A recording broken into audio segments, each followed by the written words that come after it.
Ladies and gentlemen, podcast listeners of all ages, are you bored with traditional and dull real estate content? Yes!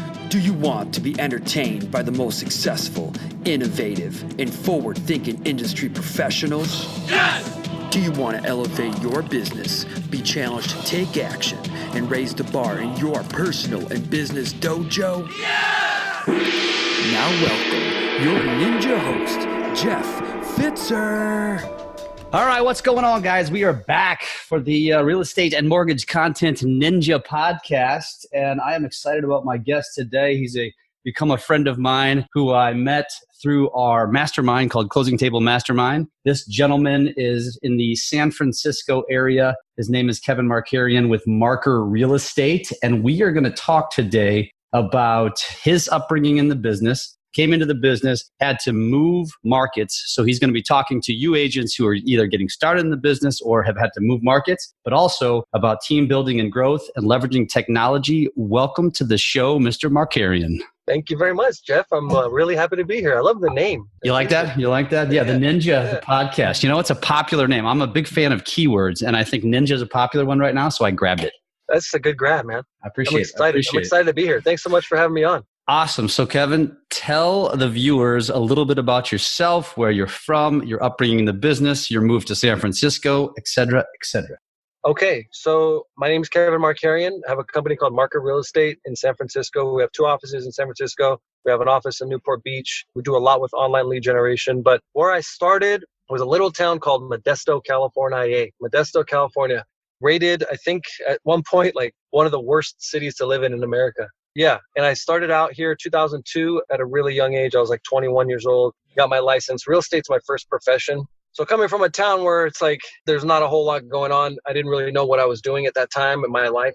And so I ended up getting a real estate license because my dad knew a real estate broker and he asked if I'd like to have a job as a real estate agent. And my answer was like, absolutely yes. I mean, I was getting turned down at like other places that I probably should have been hired at. So a real estate career was like an amazing opportunity. And it's a fantastic profession. But for me at that age, it was like unbelievable that I could have an opportunity like that. I got my license, started out. I worked for Century 21, and then I ended up working at a developer shortly after. And that was where things really changed. So like at 23 years old or so, I got hired on by this developer, a big builder at the time called Morrison Homes. They later merged with Taylor Woodrow, and now they're Taylor Morrison. You probably, in some parts of the country, they're very active. And so at a really young age, I did incredibly well. I thrived. It was right before the boom in 2004. So things were like already on the rise in terms of the market. After a couple of years, I became the number 1 agent in the country for them. And they had like a massive company. I think it was like a top 10 builder at the time. They had thousands of people working for them. And I was just like a young kid, 24, 23 years old, and just doing really, really well. Number 1 in the country for them, and started going to trainings and started training their new hires. And actually, what I ended up learning a lot from was going to trainings, and like I was an assistant trainer.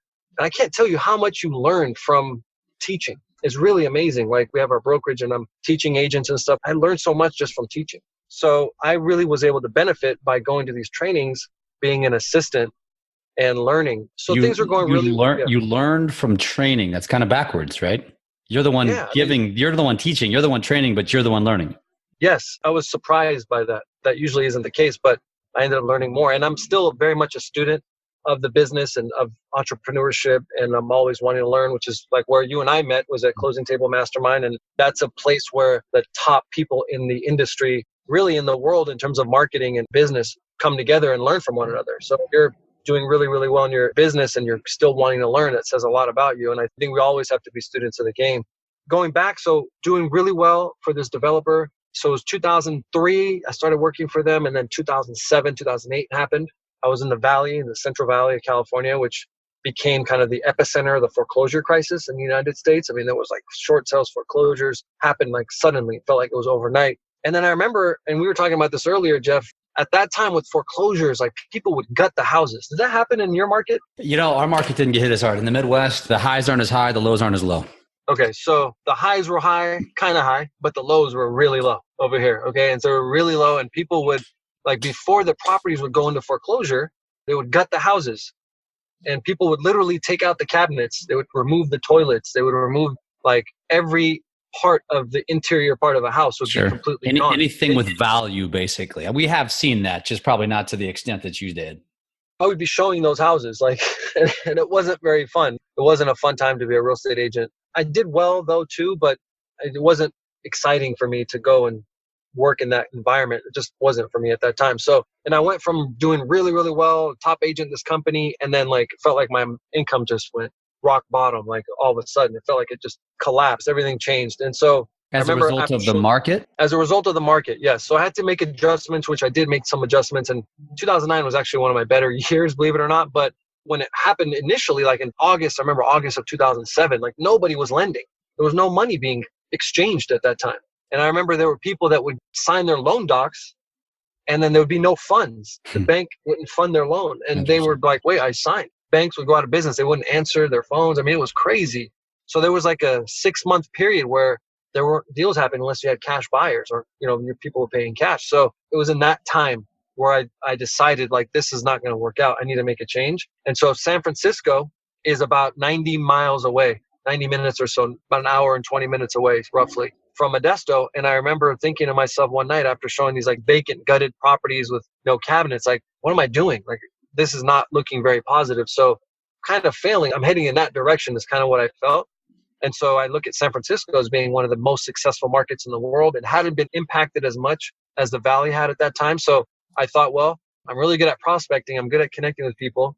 If I'm going to fail, let me fail big. Let me go to the big city. Let me swing for the fences and try to make it, hit a home run and see what happens.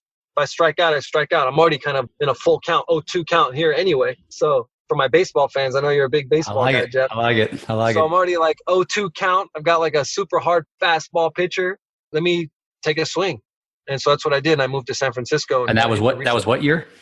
That was 2008. And I hit the reset button on my career. Basically what it was is I relied upon the fundamentals of real estate, which I believe are connecting with people, prospecting, sales. I mean, talking to people, providing value. And so in my opinion, those fundamentals, if used properly, can be used anywhere and you can be successful anywhere in the world. Because I had that confidence, I was able to take that step to move to San Francisco and hit the reset button. Fantastic. So you had already been in the business. So really, essentially moving to San Francisco, like you said, was a reset. So you're talking to any agent here. We're talking about an agent who's already established. We're talking to an agent who's brand new in the business. They could apply some of the principles and some of the things that you used to basically rebuild. So when you went to San Francisco, did you join a brokerage? Did you start your own brokerage? What did you do? I joined a brokerage, but to your point, it even can go further. I think it doesn't even need to be a new city or new market. It could be a new farm. It could be a new idea. It could be a new anything, an adjustment, any kind of adjustment. If the fundamentals are there, then there's no reason why anyone can't be successful. And I remember back in the day, not to keep going after this point, but like, I remember I had this coach, I used to play sports, and he always said, when in doubt, go back to basics. When in doubt, go back to basics. So, I mean, the basics are the fundamentals. And if you can master those, then you can do well anywhere when in doubt. So I was in doubt at that time and I jumped on those fundamentals and those basics. So expand upon what you're referring to when you say fundamentals. Give me an example of a couple of fundamentals that any agent needs to go back to whenever they're struggling. So at the end of the day, we need to be connected with people. So like, for example, very easy,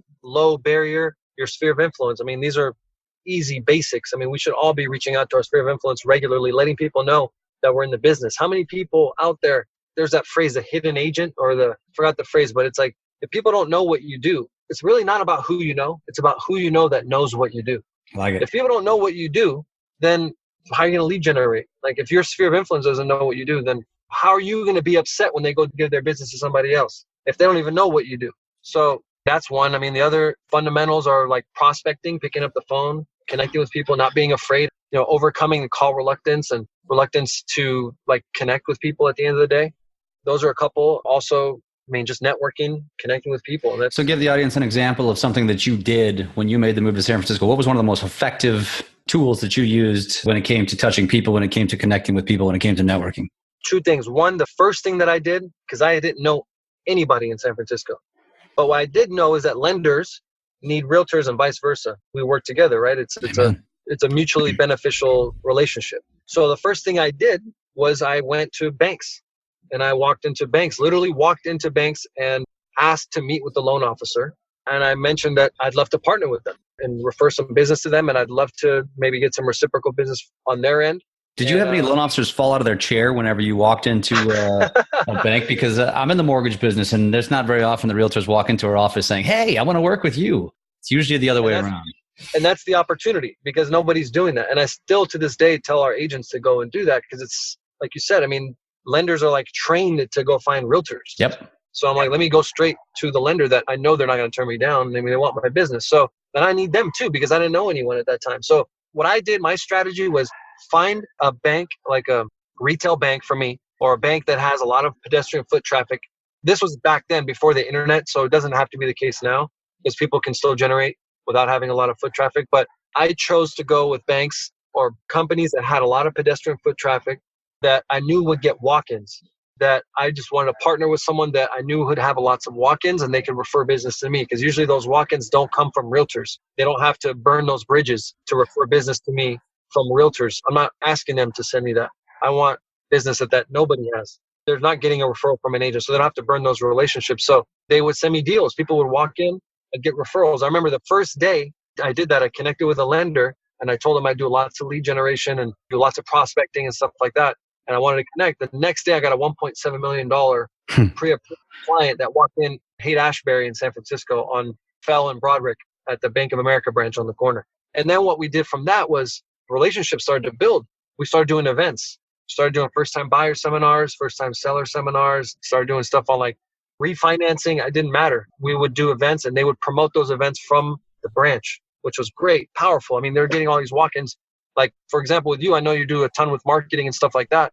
So like you have a database, you have a network that they hooked up with Jeff, they could tap into and start getting clients. I just leveraged that because I knew that they had those contacts and they can provide me with opportunities, and started doing these events. And this was 2009. I remember we really got into it in 2009. I still get calls from people today from the first-time buyer seminars that we did. Think about it. First-time buyer, they're so impressionable. They're there because they want to learn and they don't really know a whole lot. And I'm the authority. I'm there teaching them. And so those relationships have been nurtured over the years. And like I said, we're still in contact. So that was the first thing I did. Long answer. One question from that topic. Was there anything specific that you did that is timeless that would still be used today, essentially, that created the demand or attracted those first-time buyers? Because I have heard of this, and few and far between do it, but I think the trick is, how do I get butts in seats? So what we did was two things, and we can do a ton more today, but what we did is, number one, we leveraged the branch. So the people that worked at the branch, when they'd come in, they'd promote it there. So like we had the tellers and stuff promote for us, but anyone that would come in, they would promote it. And then promoted the event on Craigslist. Sure. But now there's Facebook, you can do AdWords, or you could post stuff on LinkedIn, you can post stuff all over the place. It could be so much more powerful and the reach can be so much greater now. You could have massive events, like you could have people there showing up that want to learn. And it's really just like what we did is learn 3 things that a first-time buyer should never do, or 3 things that a first-time buyer should always ask their agent, or 3 things that you should look out for if you're thinking about buying a home first time. Usually like the top 3 things, like when you create a list of things that didn't do, usually when you say like top 3, top 5 things you should never do, the turnout tends to be better. So use a positive word instead of a negative word. Simple. Yeah. Gotcha. That's awesome. Yeah. So basically you could Facebook target, probably you could even narrow it down to renters somehow. You could probably find people that are renters that you could target to attract people to these events. Totally. I mean, if you live in a big city, or if there's a building or an HOA complex or a neighborhood of renters with lots of renters, you could go to a local branch there and then target those people that are in that building where the ground floor has a company, a lender office or something. Awesome. And you could just target. Yeah. So. Awesome. So did you say there was a second thing, or was that a two-part answer? That was a long answer. So the second thing was just prospecting. It was like in the early days of online lead generation. I started buying some leads online, and then we would call like expireds and FSBOs and stuff. Just like would pick up the phone and do a lot of cold calling. I would spend like 6-8 hours a day, workhorse, like crazy style, just prospecting all day long. I was going to say, again, this is timeless. I mean, this is, even though you were doing this in 2009 and 2018, you're a new agent of any kind, or you're a struggling agent. These are the things you need to be doing to be successful. Yeah. And then, I mean, now you can text people, you can drop voicemails. I mean, now it's all automated, and that's what we've built. We've built an automated machine. And now we're doing that at a really, really high level, but it's just, this is the same fundamentals, like we talked about, that like a brand new agent can use that we're using at an extremely high level, and we're closing, hundreds of $millions of transactions. So it's really the same thing at the end of the day. That's fantastic. So let's segue over to that then. Let's segue over to today's world, which is different, but not different. You're just using different tools, right? When you say, and I mentioned this in your intro, and I'm jumping ahead here, but we're talking about leveraging technology, and that's exactly what you're doing. Just give us a couple of examples of the ways that your brokerage, your agents are leveraging technology today to maximize their return. So just a lot with automation. So, I mean, I can get into like the really just nitty gritty if you want me to, and what our lead sources are and some of the tools that we use. I mean, basically, like we have a team / brokerage, or our brokerage kind of operates as a team. So basically leads, we generate thousands of leads. We're using Facebook, we're using the portals, we're using AdWords, we're using, you name it, like all different sources. And then we're assigning leads to agents. They're following up within our CRM, and we're tracking everything. We're tracking all of the correspondence. We have an inside sales team that basically working 24 hours a day, 7 days a week. Shout out to Agentology. We're using Agentology in San Diego. They're essentially our call center. So they're responding to inquiries as they come in every single day. We're using lots of different campaigns, like through, for example, Agent Legend, where we send out automated text messages, emails, and voicemails. Within a 10-second period, I can reach out to 1,000 people with a voicemail just by clicking a button. So, I mean, that's been incredibly powerful for us. And just automating as much as we can, because one person can only do so much. So once you get to a point where you've maxed yourself out, that's where the growth happens. Those uncomfortable moments where you're not sure what the next step is, that's where the growth, that's where the magic happens. Well, what would you say is your number one lead driver? Right now, we're using a lot of Facebook. So Facebook's been very good for us in terms of lead volume. Facebook leads tend to be a little bit higher funnel. So like they're not as ready to transact as like a Realtor.com or Zillow. So those are going to be lower funnel leads that you're going to convert on a higher level, but you're going to pay more. We're like doing a little bit more with Facebook because the cost per lead is incredibly low compared to Realtor.com. Like in our area, one lead from Realtor.com is like over $200 for one, versus like a Facebook lead we can get for under $2. There's going to be a lot more nurturing happening with that Facebook lead than Realtor.com. So quality of lead, Realtor.com versus volume with Facebook. Awesome. Take us through the steps of what happens. So lead comes in through Facebook. Let's just say it's somebody who's interested. And obviously for that price point, you're probably going through more. What are the steps of the process for said lead for nurturing and automating and touching them? How does that work?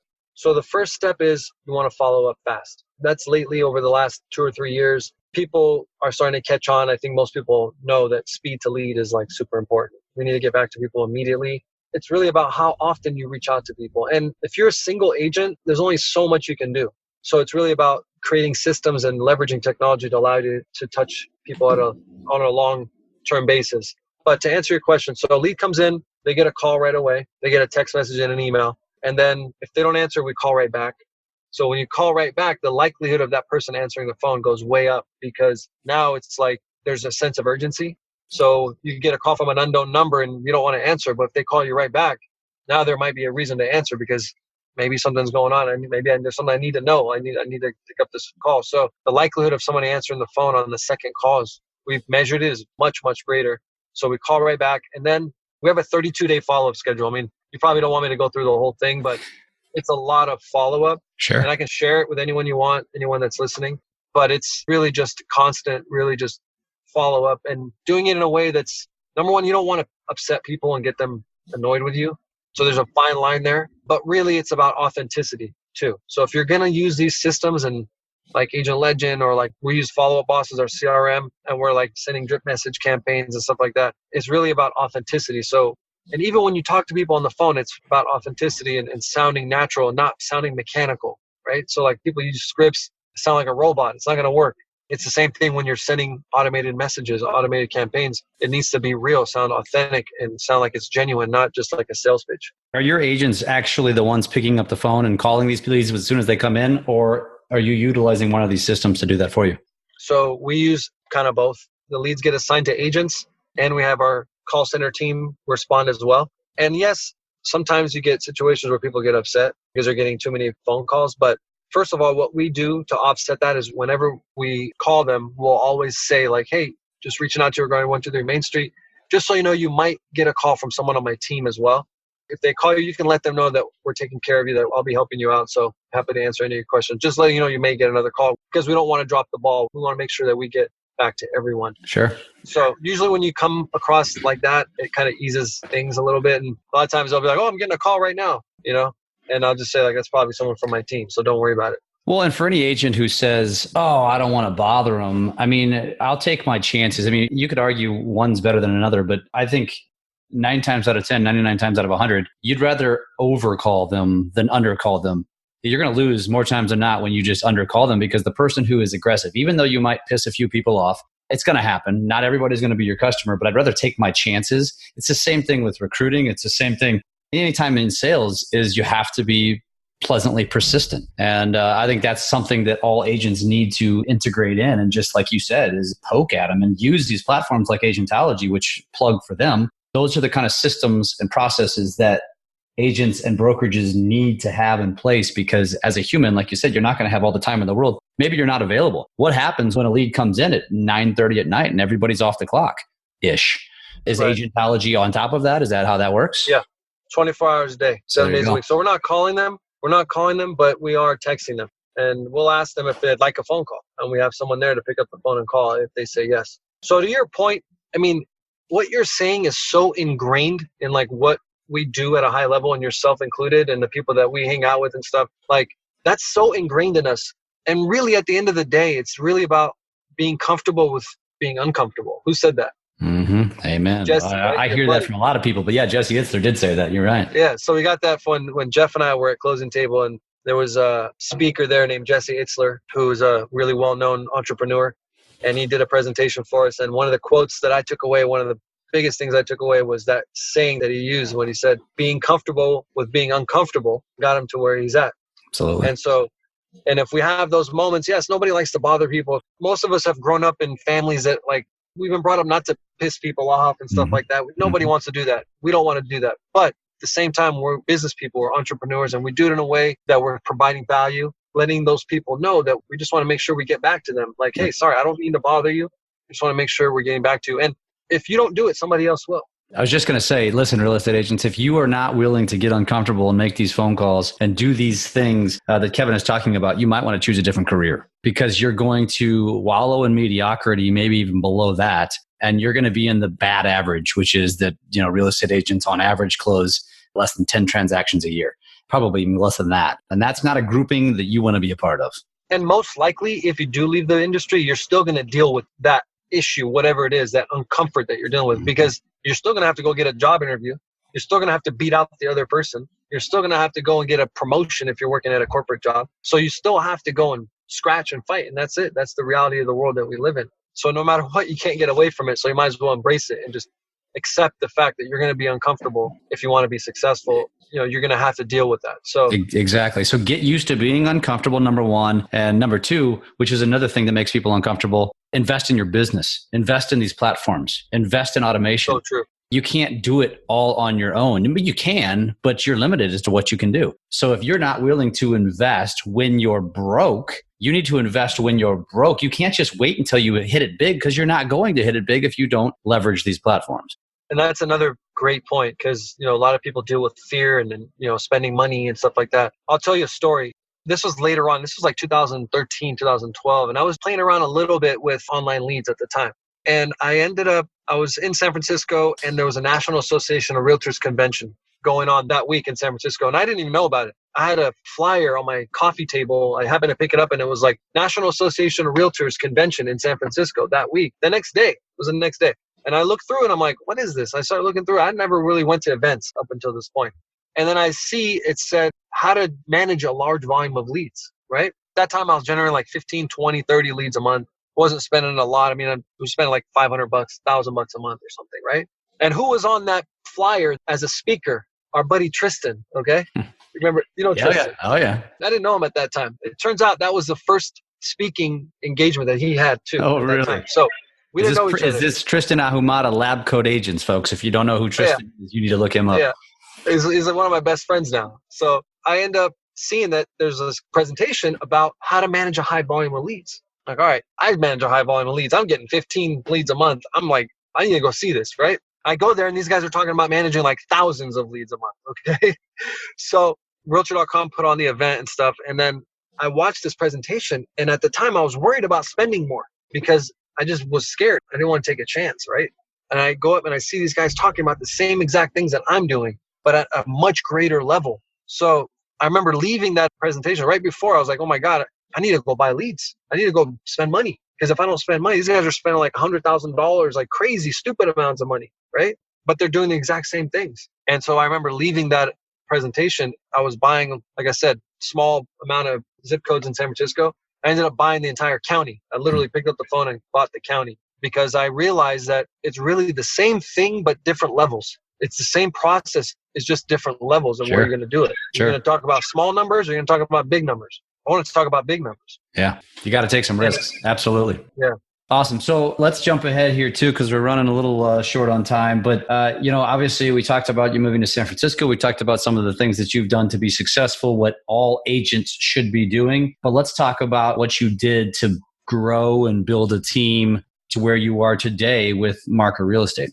Sure. So what we do is essentially the same thing with the leads that we generate. I mean, it's really just reaching out to our sphere, our people that we know, and basically providing value. So the fundamentals of our business are lead generation, and we generate lots of leads and we assign those leads to agents on our team. So one of the big challenges agents have in our industry is being able to drum up business. That's the issue, right? A lot of agents fail because they don't know where the next deal is coming from. So what we've done is we've created systems to allow agents to benefit from the leads that we generate, and we assign leads to agents on our team. And we also teach agents how to build a sustainable business. And that's a big thing. I mean, like we're out there as an individual agent, especially we're independent contractors. We're the marketing team, we're the accounting team, we're the banking team, we're the branding, we handle everything, one person, right? So how do you compartmentalize that? How do you set yourself up for success so that you're not doing every role?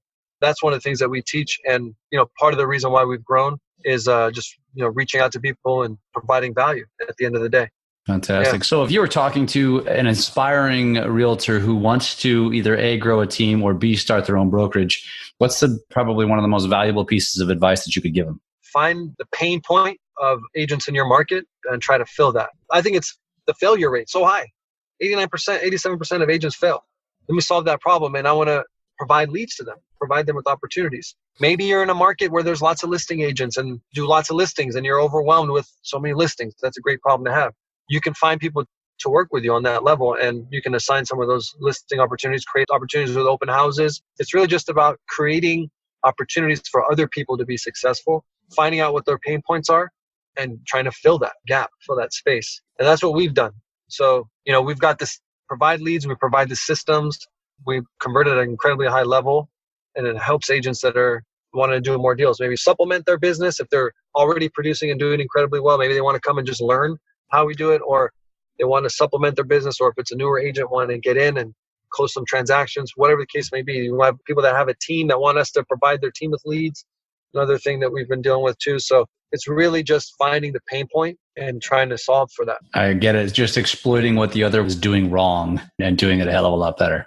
Yes, and really leveraging technology too, because like our brokerage is fairly untraditional. Like the way we operate, we don't have like your traditional ground floor brick and mortar space. I mean, it's just something that I find like it's like becoming more and more obsolete, waiting for walk-ins to come in, like that's not really something in terms of a real estate office. Like there's not a lot of people that wake up in the morning and say, hey, Jane, let's go down to the local real estate office and ask Jeff what's on the market. No, we're no longer the gatekeepers of information, right? I mean, like, so we've leveraged the audience. Our audience is spending time on the web, they're on social, they're on mobile. So that's where we're focusing. That's where the new walk-ins are, right? So that's where we're spending most of our time. So you're virtual, essentially. You're a cloud-based brokerage, essentially. Well, we have like executive style offices where people can meet with clients and they can like beautiful conference room space, and you need to want to go and work and spend time. Absolutely. There are agents that spend a lot of time in the office, but it's not like on the corner store where we're spending like $15,000 a month for rent. Mm-hmm. You know what I mean? We have offices in a high-rise building in San Francisco on the 22nd floor, and we share that office space with other companies. I mean, it's not a WeWork, but we have our own, our own isolated space. It's our own exclusive area that we have our own office in, but there's other companies that work out of that floor. We've been able to network with them as well and have great relationships built, and we've been able to generate business just by being on that floor. So it's really about just being efficient, and spending time and focusing on things that are going to give you the greatest return on your time and on your money. That's a really good idea, though. I've never really thought about that because, and again, I'm based out of St. Louis, so we're always behind. And I know San Francisco is at the cutting edge of everything, basically. Ironically, we're actually starting to get some of those shared workspaces here in downtown St. Louis. Matter of fact, one of them is called Kovo, and the guys are from San Francisco, ironically, because nice. I met with them. We hosted an event there, and I said, what the hell are you doing in St. Louis? Why would you want to be here when you're based out of San Francisco? But I have a loan officer who decided to rent a desk there, and it's the exact same thing you're saying. He's like, why would I want to rent an office space isolated from people? Or I can rent a desk where I'm going to be around, surrounded by all these professionals, get to network with them every single day. Literally, his desk is out in the open. And this is a really good idea. I never really thought about that. So for any real estate team, broker, or whatever, I agree with you. How many walk-ins are you getting anymore? Probably, gosh, I can't imagine what the statistics are. But when I think of the traditional brokerage and desk duty, you always heard about that. Right. Oh, I'm going to go there because I get to sit at the front desk. Do you really get anything from that? I think as a realtor, if I'm a realtor, I really want to find a brokerage like yours where you guys are kind of forward thinking. You're thinking out ahead because, like you said, it's brilliant. You go share office space, you are creating potential clients right there. And if you have your own isolated office, that's none of that. You guys are all just competition. It's right. great. You're sitting in there. Yeah. The other thing that we did was we partnered with the San Francisco Tennis Club. So we have an office inside their facility, which has been unbelievable. It's been amazing. We have a partnership with the San Francisco Tennis Club, and it's like lots of high net worth individuals, work out and have memberships there. And we've created some amazing relationships. We have an office inside the club. And so what do they do? How does that work? When you think tennis club, I think I'm going to walk in, I'm going to walk to a front desk, I'm going to let them know I'm checking in, and I'm going to go play tennis. Right. And so one of the value propositions, like when we talked to the club about this, we said, like, how many of your members do you think own real estate? Well, they said a big percentage of our members, like 35% of the members, as a matter of fact, in that club are millionaires. And there's like 10 billionaires that work out there. Okay. So question that we posed was like, do you think it'd be valuable for them to have a real estate agent that they could talk to, a real estate office that they could walk into maybe between tennis matches or something and like ask some questions? And they're like, okay, that sounds like a pretty good idea. So they ended up leasing us an office inside their facility. And so the agents go, they work from the office. Some of our agents are members there. They actually play tennis with other people. And there's like a common like mezzanine, and there's like a bar and a lounge and stuff. And so a lot of our agents go and just go to socialize and network. And it's been a way for us to recruit people, because I can't tell you how many agents have memberships there that don't even play tennis just for the networking opportunities. It's like the old school men's club. Dude, this is brilliant. We didn't even touch on this. And now we start talking and get into this crap. This is thinking outside the box. I mean, when you start thinking about it, I'm thinking there's so many different ways you could leverage this, because now you just presented something to a tennis club to create more revenue and more value. It's a win-win for them. You guys have absolutely nothing to lose, because like you said, in this case, it's not a good old boys club, but it's a boys and girls club of who's who wealthy people who are going there to play sport. And ultimately, like you said, they end up hanging out and networking. And God, that's so freaking brilliant. I love it. Yeah, and their guard is down. Like, we have bottled waters and Gatorade inside the office. We have like a flat screen TV. We have couches. It's not like your stuffy office environment. I mean, it's like, come in, chill, take a break, let's talk, let's hang out, and like, let's just chat. Like, are you guys branded? Are you branded in the office? Do you have so branded water bottles? You should brand tennis balls. Hell, why not? We do. We host their tennis tournaments and stuff like that. Yeah, so we get, of course. We get exposure there as well. We have one agent that's there that spends a lot of time there, and he's a tennis player, and he does incredibly well. Built some great relationships there. We've actually had events there. Like, we've had Scott Shapiro from Facebook, Travis. We've had a bunch of people come, and we've had Michael Hellickson. Like, we've had events and stuff there. And we bring agents in, they get to see, like, what are you guys doing here? Like, outside agents we invite to come. Yeah. And like, real estate company in a tennis club. Like, what is this? Like, most people are like, what the heck are you doing? I absolutely love it. I mean, I'm thinking to myself as a loan officer, I'm thinking to myself, hey, Kevin, can I split the cost with you, and I'll sit in there with you guys? I mean, that is just brilliant. I love it. I mean, that is, and going back to the original topic of how you leveraged building your business with partnering with lenders. Of course, the first thing that's coming to my mind is, how can I be a part of this? Because, gosh, what a great way to be non-invasive. I mean, to clients, it's phenomenal, dude. What a great topic.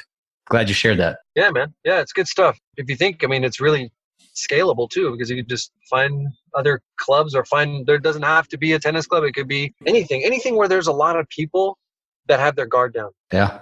It doesn't always have to be about like real estate all the time. Like Sure. I don't have to like close you on every conversation. I mean, it's really just about being natural and genuine, authentic. Yeah. This is not the last time you and I are going to talk. Sure.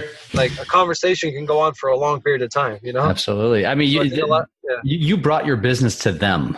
Traditional real estate offices has their office on the corner. Nobody anymore, especially in today's world, says to their wife, honey, let's go visit the real estate company today. But they did say, hey, I'm going to go play tennis today. By default, they're walking by it's just, dude, I can't get over it, man. It's mind blowing. It's so simple. It's probably stupid, but at the same token, it gives me so many ideas. I can't wait to get off this call and use this with my people, because this is usable. This is scalable, and it's usable in both of our businesses. And I'd love to share this with our local realtors, because I don't think people think like that. I know they don't think like that. That's why you are so successful. That's why Marker Real Estate has probably gone to where it has gone, because you thought outside the box when very few people do that. And it's impressive, man. I love it. Thanks, man. Well, good stuff, brother. Well, unless you've got anything else, any secret ninja tricks that you have to share, we'll wrap this up. If you want to share a little bit about how anybody, like you said, you're willing to share. Listen, realtors, if you're not masterminding, if you're not collaborating with other successful people, you are doing yourself a disservice. You got guys like Kevin Markarian here that just is going basically and broadcasting that, hey, if you want something, just reach out to me. Kevin, how can they get a hold of you? I mean, that's very awesome. Yeah. Please, you can reach out to me. You can look me up on Facebook. Look at my site. You can probably provide my information to them, Jeff. Absolutely. Well, your brokerage site is markersf.com. Is that correct? Yep, markersf.com. If you'd like to talk about anything related to business, I'm happy to chat, happy to conversate. We're also growing our company as well. So we're growing in San Francisco. We're growing in Northern California. We just opened an office in Newport Beach. If anyone's interested in talking about opportunities, working with us, I'd love to talk with you about that as well. So we're looking to grow with some really great people and just anything in general. So just looking to build relationships with people across the country, super smart people like you, Jeff. We met at a mastermind event. Those are some really great relationships that have been built on those kinds of things. And I'd encourage people to go and attend as many as you can attend and reach out and connect with as many people as possible, because you never know. Like you and I, we're talking about doing things outside of this podcast that we're going to be working together on. So it's all about just creating positive relationships. That's what I'm looking to do. You hear that, people? You should be seeking out and soaking up as much knowledge and education as you could possibly get and that you possibly have time for. You should be attending live events. There's a ton of it online. You can get plenty of it online, but there is a lot of power in going to these events. You can reach out to either one of us to learn more about Closing Table Mastermind. We'd be happy to share, connect you to the right people. There's masterminds all over the country, all the time, in a variety of groups. Go find them, seek them out. Great content. Kevin, thank you for being on. This has been absolutely awesome. I appreciate it. My pleasure, man. Thank you so much for having me. It's been an honor. Thanks, man. If you're looking to elevate your business, aligned with continual innovation and evolution, Jeff wants to talk to you. Go to FitzerMortgageTeam.com and connect with him today.